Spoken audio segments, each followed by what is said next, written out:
un enfant dans cette cour de récréation, et pour cause. Les enseignants de cette école de Montgeron sont tous en grève. Au collège et au lycée de la ville, la mobilisation est également suivie. Entre 50 et 60% des professeurs adhèrent au mouvement.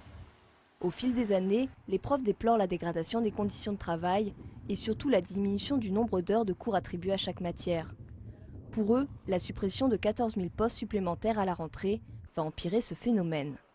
La situation s'est dégradée, donc les effectifs ont augmenté, puis surtout, si vous voulez, ces réductions de postes passent par des réductions horaires, c'est-à-dire que par matière, on perd chaque année une demi-heure, une heure, et au bout du compte, par exemple en seconde dans ma matière, quand j'ai commencé à enseigner, les élèves avaient 3 heures de cours plus une heure de module, hein, ce qui faisait 4 heures élèves, et aujourd'hui ils ont 1 heure de cours et une demi-heure de module, ce qui fait 1 heure et demie élèves.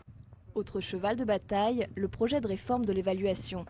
Jusqu'à présent, un inspecteur de l'académie et le proviseur attribuaient aux enseignants une note dont dépend leur salaire. Avec le nouveau décret passé, seuls les directeurs apprécieront les professeurs. Un proviseur, il a a priori avant, il a été enseignant dans une discipline et là donc il va évaluer n'importe quelle matière. Donc il peut être prof de lettres et venir m'évaluer moi en mathématiques sur le contenu pédagogique et la manière dont j'enseigne dans ma classe. Sur une carrière entière, si on est évalué au plus bas tout le temps, on peut perdre sur l'ensemble de sa carrière pas loin de 20 000 €. À 13 h, les grévistes ont pris le RER direction Paris. Avec les autres enseignants du département et de France, ils ont manifesté pour réclamer l'arrêt des suppressions de postes et le retrait du nouveau décret concernant l'évaluation.